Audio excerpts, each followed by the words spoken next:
America rescue operation విఫలం, 2 helicopter సి-130 విమానం కూల్చేశామన్న Iran. అమెరికాకు చెందిన F-15 strike eagle jet fighter కూలిన ఘటన అంతర్జాతీయంగా తీవ్ర ఉత్కంఠ రేపుతోంది.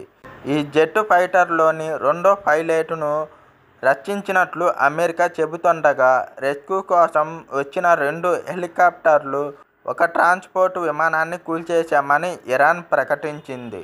వివరాల్లోకి వెళ్ళబోయే ముందు ఈ వీడియోని అయితే లైక్ చేయండి, షేర్ చేయండి, సబ్స్క్రైబ్ చేయండి. ఇరాన్కు సెంట్రల్ కమాండ్ మీడియా ఖతం అల్ అన్బియా ప్రకారం దక్షిణ ఇస్ఫహాన్ ప్రాంతంలోకి చొరబడిన అమెరికా విమానాలను కూల్చివేసినట్లు ఇరాన్ ప్రకటించింది. ఇందులో 2 బ్లాక్ హాక్ హెలికాప్టర్లు, సి-130 మిలిటరీ రవాణా విమానం ఉన్నట్లు తెలిపింది. అవి ప్రస్తుతం మంటల్లో తగలబడుతున్నాయంటూ కొన్ని వీడియోలను సోషల్ మీడియాలో షేర్ చేసింది. అమెరికా విమానాలతో పాటు ఇజ్రాయెల్ దళాలకు చెందిన డ్రోన్ను కూడా కూల్చివేసినట్లు ఇరాన్ వెల్లడించింది. నైరుతి ఇరాన్లో జరిగిన ఈ రెస్క్యూ ఆపరేషన్ కారణంగా కనీసం 5గురు మృతి చెందినట్లు సమాచారం. అయితే మృతులు పౌరులా లేక సైనికులా అన్నది ఇరాన్ స్పష్టం చేయలేదు.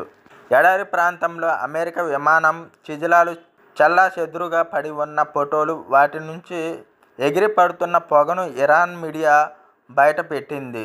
అమెరికా పైలట్ కోసం స్థానిక ఇరాన్ పౌరులు తుపాకులు పట్టుకుని ఇరాన్ జెండాలతో వెతుకుతున్న వీడియోలు అంతకు ముందే సోషల్ మీడియాలో వైరల్ అయ్యాయి. మరోవైపు రెస్క్యూ ఆపరేషన్పై అమెరికా స్పందిస్తూ తమ 2వ క్రూ మెంబర్ను సురక్షితంగా రక్షించగలిగామని ప్రకటించింది. ఇరాన్ మాత్రం అమెరికా వాదనలు ఖండించింది. రెస్క్యూ ఆపరేషన్ విఫలమైంది అని ఇరాన్ మిలిటరీ గట్టిగా వాదిస్తోంది.